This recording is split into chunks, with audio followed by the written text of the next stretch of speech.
name is Markus. I actually went to BSB from 78 to 85.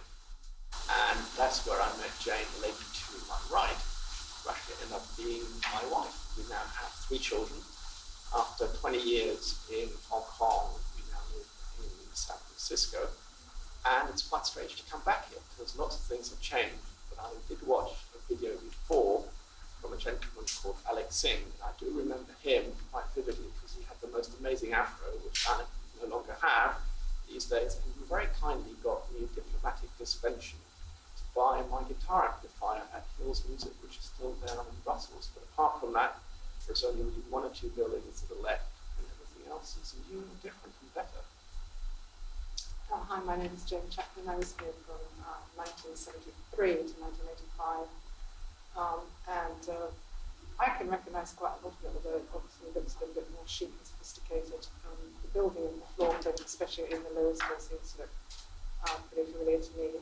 I suppose what I can remember most of all that there doesn't seem to be now is a lot of freedom. We had an awful lot of freedom as students here to grow and do all kinds of things on our own. And it looks to me as if it's slightly more regimented now. I appreciated that at the time because I think if you meet anybody now who went to BSB in the 70s and 80s, they have a very high critical thinking skill. And I think that that's what came from the teaching style that was used in those days. Yeah, I mean, we were even allowed to go to Cafe Europa at lunchtime, drink beer and smoke cigarettes. I do believe that's no longer permissible these days. There used to be banks where the pitchers and we used to run over it and smoke, which children, it's very bad, you don't do that. And by and large, we were, as Jane said, we were given a lot of freedom to just roam around.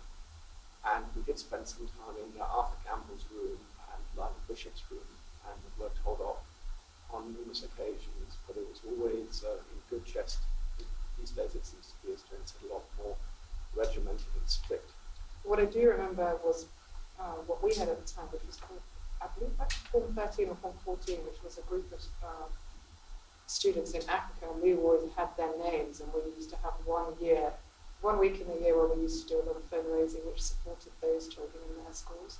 And I always remember that as being just a really special thing that brought the whole school together, and just the idea that we had all of those students' names, and when they graduated from their school, then we would get others that would come in.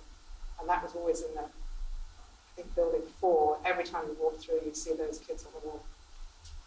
And it's also amazingly international. We had people from all over the world, and no one really cared where you came from, as long as you were a nice individual. People played with you, and that's the sort of thing that takes you through life.